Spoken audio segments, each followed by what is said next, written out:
اس کی سند کو حسن، جبکہ بعض دیگر اہل تحقیق کے ہاں یہ حدیث ضعیف ہے۔ اور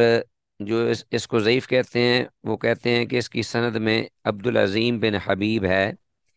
امام الدارقطنی رحمہ اللہ نے یہ کہا ہے اس راوی کے بارے میں کہ لیس بثقۃ، کہ یہ شخص جو ہے یہ اہل علم کے ہاں ثقہ نہیں، یہ مضبوط راوی نہیں ہے۔ تو بہرحال حدیث ضعیف ہے اگرچہ، لیکن اس میں جو ذکر کیا گیا ہے مسئلہ وہ بالکل کلیئر ہے، یعنی شعر کی اچھائی اور برائی کا مدار اس کے مضمون کی اچھائی یا برائی پر ہے۔ ٹھیک ہے جی۔ تو اسی طرح شعر کہنے والے کو یا کوئی بھی گفتگو ہو اس کے علاوہ، تو اس کو سوچنا چاہیے، دیکھنا چاہیے کہ یہ کلام یا گفتگو یا بات یہ کیسی ہے، اس کا کیا نتیجہ ہوگا، اور کیا یہ اچھائی پر مبنی ہے یا برائی پر۔ آگے حدیث ہے بالکل اسی متن کے ساتھ جسے امام شافعی نے روایت کیا ہے عروہ سے مرسل۔ تو بہرحال موضوع اس کا بھی یہی ہے، اور یہ بھی کہہ دیا کہ یہ مرسل ہے، تو لہٰذا اس کی اسناد جو ہے امام شافعی رحمہ اللہ کی روایت کردہ حدیث یہ انتہائی ضعیف ہے، یعنی سند کے اعتبار سے ویسے بھی مرسل ہے، اور اس میں ضعف بھی ہے کہ اس میں ابراہیم بن ابی یحییٰ ایک متروک راوی بھی موجود ہے۔ ابراہیم بن یحییٰ متروک راوی ہے اس میں۔ تو ایسے اعتبار سے یہ دونوں حدیثیں اوپر والی عائشہ رضی اللہ عنہا کی اور اس کے ساتھ جو نیچے ہے جو امام شافعی نے روایت کی ہے، یہ دونوں حدیثیں ضعیف ہیں اہل علم کی تحقیق کے مطابق۔ آگے ہمارے پاس حدیث ہے وعن ابی سعید الخدری، ابو سعید خدری رضی اللہ تعالیٰ عنہ سے یہ روایت ہے، قال وہ کہتے ہیں بینا نحن نسیر مع رسول اللہ صلی اللہ علیہ وسلم بالعرج۔ ابو سعید خدری رضی اللہ تعالیٰ عنہ سے روایت ہے، وہ کہتے ہیں کہ اس حال میں کہ ہم چل رہے تھے، یعنی محو سفر تھے، سفر کے دوران اللہ کے رسول صلی اللہ علیہ وسلم کی معیت میں یمن کے ایک علاقے میں، عرج جو مقام ہے وہ یمن کا ایک علاقہ تھا، وہاں محو سفر تھے اللہ کے رسول صلی اللہ علیہ وسلم کے ساتھ۔ اذ عرض شاعر ینشد، کہ ناگہاں ایک شاعر جو ہے اس نے گانا شروع کیا، یعنی شاعر جو ہے وہ سامنے آیا اور وہ ینشد اپنے وہ جو مخصوص اشعار تھے وہ گانے لگا، اشعار کہنے لگا۔ فقال رسول اللہ صلی اللہ علیہ وسلم، تو اللہ کے رسول صلی اللہ علیہ وسلم نے ارشاد فرمایا سن کر اس کے اشعار، فرمایا خذو الشیطان، کہ اس شیطان کو پکڑ لو، او امسکو، یا فرمایا کہ اس کو روکو، او امسکو الشیطان، یا آپ نے یہ الفاظ فرمائے کہ اس شیطان کو روکو۔ یہ راوی کو شک پڑا ہے، اس لیے راوی نے دونوں قسم کے الفاظ استعمال کیے ہیں، ذکر کر دیے ہیں۔ خذو الشیطان آپ نے فرمایا، یا او آپ نے فرمایا امسکو الشیطان، کہ شیطان کو پکڑ لو، روک لو، اس کو گانے نہ دو، یہ شعر نہ کہنے دو، اس لیے کہ لَأَن تالیہ جوف رجل، اس لیے کہ کسی آدمی کا پیٹ بھر جائے، کئی ہن، کیسے، یعنی کیسے مراد یہ ہیں کئی ہن، اپنا پیپ، زخموں کی پیپ، اس سے اگر آدمی کا پیٹ بھر جائے، خیر لہو، وہ اس کے لیے بہتر ہے، من ان یمتلئ شعرا، کہ اس کا پیٹ جو ہے وہ شعر سے بھر جائے، یعنی کسی آدمی کا پیٹ بھر جائے پیپ سے، گندی پیپ سے، زخموں کی پیپ سے، اس سے بہتر، بہت بہتر ہے کہ اس کا پیٹ ہے نا گندے شعروں سے بھر جائے۔ تو بہرحال آپ صلی اللہ علیہ وسلم نے جو یہ بات فرمائی بالکل کلیئر ہے، دیگر احادیث کو اگر ہم سامنے رکھیں تو اس کا مطلب یہی بنتا ہے کہ آپ صلی اللہ علیہ وسلم نے یہ جو فوراً یہ فرمایا خضوع الشیطان، تو چونکہ اس آدمی کے شعر جو ہیں وہ شرک، فسق اور عشق وغیرہ کے مضامین سے پر تھے، اس لیے آپ صلی اللہ علیہ وسلم نے اسے شیطان کا نام دیا، اور یہ فرمایا کہ اس شیطان کو روکو، جتنی جلدی ہو سکتا ہے اس کو پکڑ لو۔ یونشدو، اس کو انڈر لائن کیجیے، حدیث میں لفظ یونشدو ہے، اس کا معنی ہے شعر کہنا یا شعر بولنا۔ تو عزیز طلبہ، بالکل کلیئر ہے یہ اب مسئلہ کہ شعر جو ہے وہ بعض، جیسا کہ آپ نے فرمایا کہ مبنی بر حکمت ہوتے ہیں اور ان کا فائدہ ہوتا ہے۔ ہاں جی، تو عزیز طلبہ، ہم لائٹ الحمدللہ آ گئی ہے، لائٹ آ گئی ہے، اس لیے انشاءاللہ امید ہے کہ اب پرابلم نہیں ہوگا۔ آپ ذرا ہمہ تنگوش ہو کر سبق کی طرف توجہ دیجیے۔ تو اب ہمارے پاس نیکسٹ حدیث ہے 4810، وان جابر رضی اللہ تعالیٰ عنہ، حضرت جابر رضی اللہ تعالیٰ عنہ سے یہ روایت ہے، کالا، وہ کہتے ہیں کالا رسول اللہ صلی اللہ علیہ وسلم، کہ رسول اللہ صلی اللہ علیہ وسلم نے ارشاد فرمایا، الغناء ينبت النفاق، کہ جو گانا ہے وہ نفاق کو اگاتا ہے، فی القلب، دل میں، اس طرح، کما، جس طرح، ينبت الماء زرع، پانی اگاتا ہے کھیتی کو۔ رواہ البیہقی فی شعب الایمان، امام بیہقی نے اسے اپنی کتاب شعب الایمان میں روایت کیا ہے۔ تو مفہوم حدیث کا جو وہ کلیئر ہے، لیکن حدیث کی سند جو ہے یہ ضعیف ہے۔ سند کے اعتبار سے حدیث ضعیف ہے، اس لیے کہ اس میں راوی ابو زبیر بڑا معروف راوی ہے، مدلس اور عنن ہے۔ اگر سند کی نسبت اس راوی کی جانب درست ہے، اگر یہی راوی ہے ابو زبیر، تو یہ سند میں مدلس اور عنان ہے۔ لیکن اس کے علاوہ بھی اس میں عبداللہ بن عبدالعزیز بن ابی رواد، عبداللہ بن عبدالعزیز بن ابی رواد، اس کی احادیث بھی منکر ہوا کرتی ہیں۔ تو یہ بھی اس حدیث میں اور حدیث کی سند میں موجود ہے،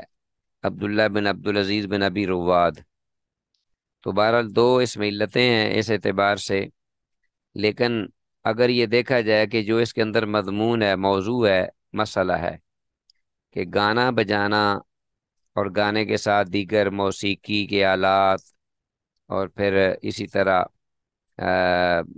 جو ڈھول وغیرہ کی تھاپ پہ انسان کا رقص کرنا، یہ ساری چیزیں اس سے متعلقہ ہیں، تو انسان کے دل میں نفاق سے بڑھ کر بھی کئی اور شر جنم لیتے ہیں انسان جب ایسے اس طرح کے گانے خواہشات اور شہوات پر مبنی گاتا ہے۔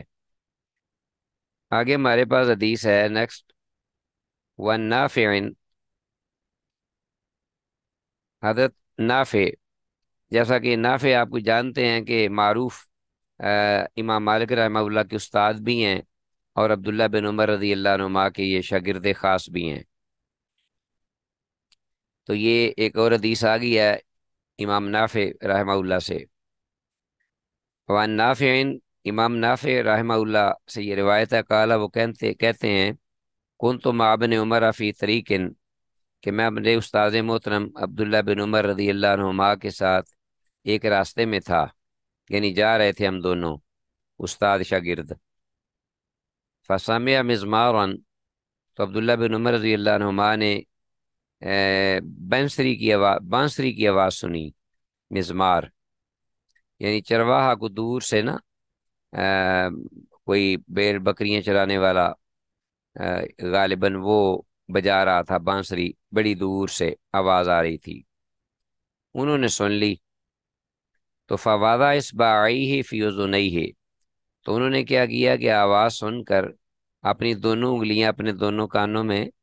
رکھ لیں، ڈال دیں، تاکہ وہ آواز نہ آ سکے اور میں اس آواز کے سننے سے بچ سکوں۔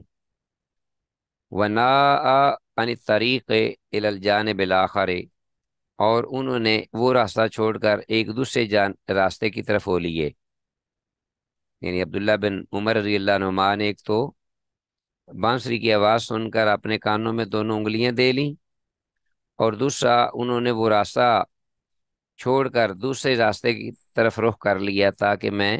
اور زیادہ اس سے دور ہو جاؤں۔ ثم قال علی بعد ان بعودا،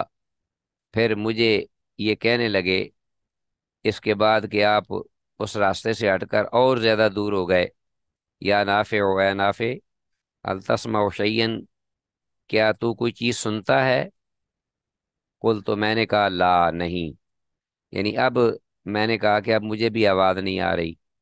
فرفع اصبعیہ من اذنیہ، تو تب انہوں نے اپنی دونوں انگلیاں اپنے دونوں کانوں سے باہر نکال لیں۔ قالا، اور پھر فرمایا، اب یہ حدیث مرفوع آگے بیان کرنے لگے ہیں عبداللہ بن عمر رضی اللہ عنہما، کہتے ہیں کن تو مع رسول اللہ صلی اللہ علیہ وسلم، کہ میں اللہ کے رسول صلی اللہ علیہ وسلم کے ساتھ تھا۔ فسمع صوت یراعن، تو آپ نے اسی طرح ایک بانسری کی آواز سنی، جو کہ کوئی چرواہے کی آواز تھی، بانسری کی۔ فصنع مثل ما صنعت، تو آپ نے بھی ایسے ہی عمل کیا جس طرح کا آج میں نے عمل کیا ہے، جو میں نے کیا اسی طرح آپ نے کیا۔ گویا کہ ایک اعتبار سے میں نے آپ صلی اللہ علیہ وسلم کی سنت کو زندہ کیا ہے۔ قال نافع، تو امام نافع رحمہ اللہ نے یہ جب حدیث بیان کی تو آخر میں یہ فرمایا،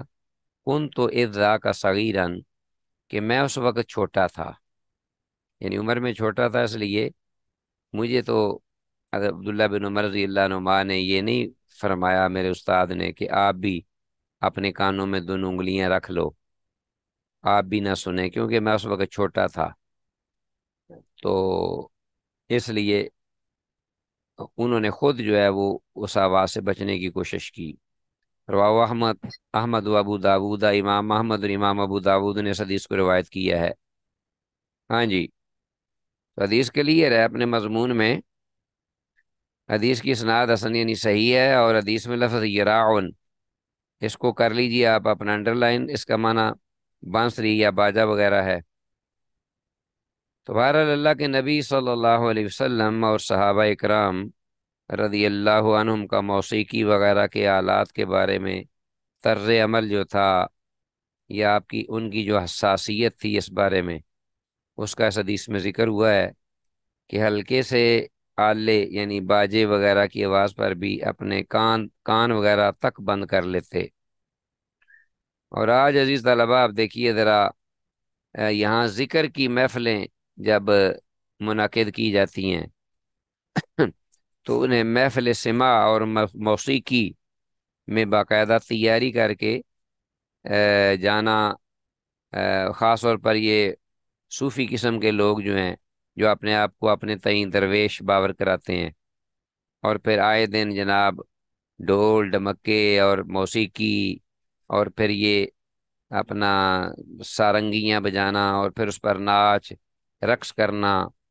پھر حال پڑ جانا، یہ ساری چیزیں ہمارے سامنے ہیں۔ ذرا شریعت کی جو یہ نصوص ہیں ان کے ساتھ ان کا ذرا تقابل کیجئے، کمپیئر کیجئے۔ علماء سوق ایسی محفل میں راگ اور موسیقی پر جھومنا، ناچنا اور بھنگڑے ڈالنا، پھر حال آنے پر اپنے ہوش کھو بیٹھنا، کہ یہ محض شیطانی حرکات و سکنات ہیں اور کچھ بھی نہیں، الیاذ باللہ۔ کسی ایک بھی، لاکھوں صحابہ تھے، انبیاء اور رسل تھے، ایک سے بھی اس انداز کی عبادت اور ذکر اور محفل جو ہے اس کا تصور بھی نہیں ہو سکتا۔ ہاں البتہ شادی بیاہ کے موقع پر یا عیدین کے موقع پر صرف دف بجانا اور مجاہدین اسلام کی شجاعت اور بہادری کے اشعار اور قصے بیان کرنے کا جواز کسی تک احادیث سے ثابت ہے، کہ جس میں اپنا آ، انسانی اعلیٰ جو اقدار ہیں، اخلاقی اقدار، اس کے منافی کوئی کام نہ ہو اور نہ غیر شرعی کوئی کام ہو۔ آگے ہمارے پاس حدیث نیا باب آ گیا جی ماشاءاللہ، کتاب الآداب کے ضمن میں، اور بہت ہی اہم، اللہ اکبر، انتہائی توجہ کا طلبگار یہ باب ہے۔ دیکھیے، باب و حفظ اللسان، زبان کی حفاظت والغیبت اور غیبت سے اپنے آپ کو روکنا، والشتم میں اور بےہودگی یا گالی گلوچ وغیرہ، اس سے زبان کو محفوظ رکھنا۔ الفصل الاول، پہلی فصل آتے ہیں۔ پہلی حدیث ہے، ان سہل بن سعد، سہل بن سعد رضی اللہ تعالیٰ عنہ سے یہ روایت ہے، قال وہ کہتے ہیں، قال رسول اللہ صلی اللہ علیہ وسلم، کہ رسول اللہ صلی اللہ علیہ وسلم نے ارشاد فرمایا، من یضمن لی، جو ضمانت دے مجھے، ہاں جی، جو مجھے ضمانت دے دے، ما بین لحییہ ہے، اس چیز کی جو اس کے دو جبڑوں کے درمیان ہے۔ دو جبڑوں کے درمیان کیا چیز ہے؟ زبان۔ وما بین رجلیہ ہے، اور اس چیز کی جو اس کی دو رانوں کے درمیان ہے، وہ کیا ہے؟ شرمگاہ۔ اضمن لہ الجنت، تو میں اس کو ضمانت دوں گا جنت کی۔ سبحان اللہ، اللہم اجعلنا من اہل الجنہ، رواہ البخاری، اسے امام بخاری نے روایت کیا ہے۔ تو بہرحال جی، یہ حدیث بالکل واضح اور کلیئر ہے اپنے مضمون میں، اور اس کی، جیسا کہ آپ جانتے ہیں کہ حدیث میں مذکور جو الفاظ ما بین لحییہ کا مطلب ہے دو جبڑوں کے درمیان، مراد زبان۔ تو زبان کے گناہ بڑے بڑے گناہ ہیں، اللہ اکبر، اور اتنا فتنہ اس زبان سے جنم لے سکتا ہے کہ قتل و غارت تک، فساد فی الارض۔ زبان کے گناہ بڑے بڑے کبائر گناہ، جھوٹ، غیبت، حرام مال کھانا زبان کے ذریعے، اللہ اکبر، چرب لسانی، اور پھر اپنا یہ جو ہوتا ہے اپنا، اس کے علاوہ دیگر جتنے بھی گفتگو اور کلام ایسی تنزیہ کہ جس میں چگلی وغیرہ اور بہت سی خرابیاں ہیں، وہ شمار سے باہر ہیں۔ تو بہرحال دوسری چیز ہے شرمگاہ، کہ انسانی جسم کے اکثر گناہ انہی دو مقامات سے صادر ہوتے ہیں، اور انسان کو انسانیت کے دائرہ سے نکالتے ہیں، ولیعذ باللہ۔ تو بہرحال اس موضوع پر بہت سے اہل علم نے قلم بھی اٹھایا ہے، کتابیں بھی لکھی ہیں۔ ایک اس حدیث کی شرح میں ایک رسالہ، ضمان الفردوس، فردوس کی ضمانت، جنت الفردوس کی، کہ مولوی عنایت احمد صاحب کا ہے، معروف ہے، تو وہ مطالعہ کے لائق ہے اگر مل جائے تو، وگرنہ اور بھی بہت سی کتابیں اور رسالے اور مضامین لکھے ہوئے ہیں۔ تو انسان کو چاہیے کہ اس حدیث کو یاد کر لے، ذہن میں رکھے، اور لوگوں کو بھی اس طرف توجہ دلائے۔ واللہ تعالی ولی التوفیق۔ ہمارے پاس آگے حدیث ہے ابو ہریرہ رضی اللہ عنہ سے مروی، قال وہ کہتے ہیں، قال رسول اللہ صلی اللہ علیہ وسلم، کہ اللہ کے رسول صلی اللہ علیہ وسلم نے ارشاد فرمایا، ان العبد لا يتکلم بالکلمۃ من رضوان اللہ، کہ بے شک بندہ مومن، لا يتکلم، البتہ گفتگو کرتا ہے، کلمہ ادا کرتا ہے، لا يتکلم بالکلمۃ، ایسا کلمہ بولتا ہے، من رضوان اللہ، اللہ تعالیٰ کی رضامندی سے، یعنی جس میں اللہ کی رضا ہوتی ہے، لا یلقی لہا بالن، اور وہ کلمہ ادا کرتے ہوئے اس کو اہمیت نہیں دیتا۔ ویسے ہی زبان سے وہ کلمہ ادا کرتا ہے، لیکن اس کے ہاں اس کلمے کی اس اہمیت کا یا فضیلت کا اسے علم بھی نہیں ہوتا، اور نہ ہی وہ اس کو کوئی اہمیت دیتا ہے یا اس کے توجہ بھی نہیں دیتا، لیکن کلمہ کہہ دیتا ہے۔ یرفع اللہ بہا درجات، تو اللہ اس کے ذریعے اس کے درجات بلند کر دیتا ہے، سبحان اللہ، یعنی جو پہلے سے بہت زیادہ درجات میں اوپر، وہ اس کا مقام بڑھ جاتا ہے۔ وَإِنَّ الْعَبْدَ لَيَتَكَلَّمُ بِالْكَلِمَةِ مِنْ سَخَطِ اللَّهِ، اور اس کے بالکل برعکس، بے شک ایک بندہ جو ہے وہ ایسی گفتگو کرتا ہے جو کہ اللہ کی ناراضگی پر مشتمل ہوتی ہے۔ لَيَتَكَلَّمُ بِالْكَلِمَةِ مِنْ سَخَطِ اللَّهِ لَا يُلْقِي لَهَا بَالًا، کہ وہ پھر اس کلمہ کو کہتے ہوئے اس کی پرواہ بھی نہیں کرتا، نہ اس کو اہمیت دیتا ہے،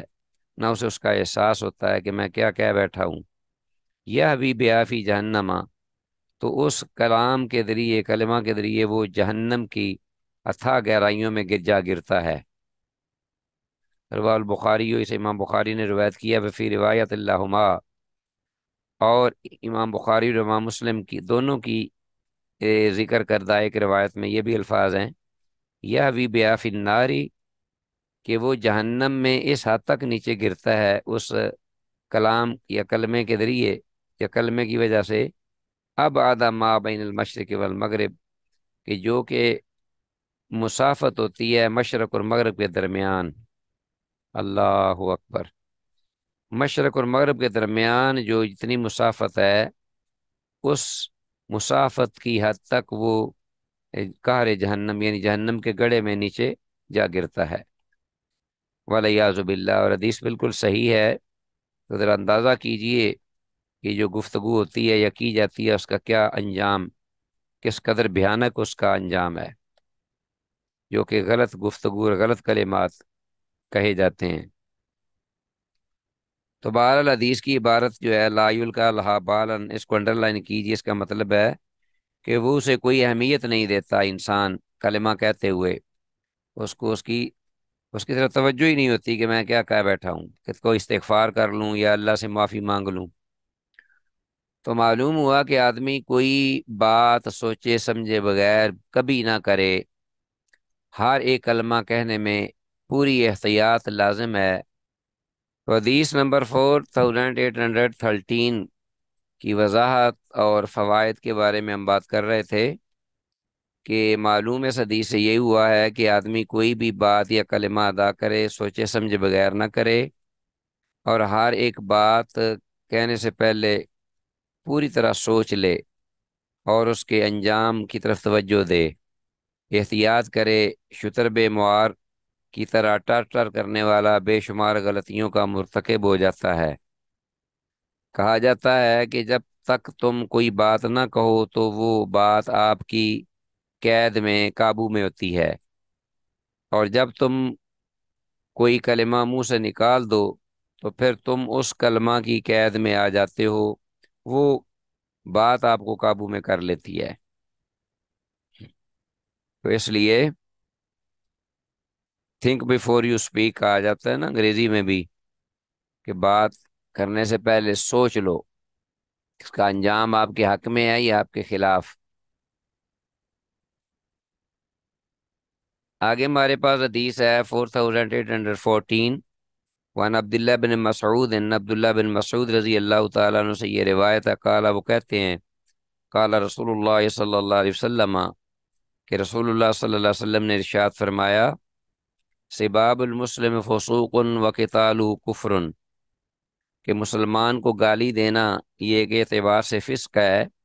اور اس سے لڑائی کرنا یہ کفر ہے۔ مسلمان کو گالی دینا فسق، اور اس سے لڑنا جھگڑنا یہ کفر ہے۔ مطلب یہی ہے کہ اگر مسلمان کو قتل حلال جان کر کرے، کہ اس کو قتل کرنا حلال ہے حالانکہ وہ ناحق، اس کا قتل ناحق ہے، جائز نہیں، تو یہ حلال سمجھ کر کرے تو یہ واقعی سرین کفر ہے، اور اگر ایسا نہیں تو ورنہ کبیرہ گناہ ہے، اس پر حد لگے گی اس کی۔ تو اس کی جو سزا ہے وہ مذکور ہے اپنا قرآن مجید میں بھی، من قتل مومنا متعمدا فجزاؤ جہنم خالدا فیہا وغضب اللہ علیہ ولعنہ، اور آگے تک بہت ہی بڑی سزا ہے اس کی، جو کسی مسلمان کو جان بوجھ کر قتل کر دے، ولیعذ باللہ، اور یہ سمجھ کر قتل کرے کہ اس کا قتل کرنا جائز ہے، تو پھر وہ سریعا کافر ہے۔ باقی ہاں جی، حدیث صحیح ہے، متفق علیہ ہے۔ اور اس کے بعد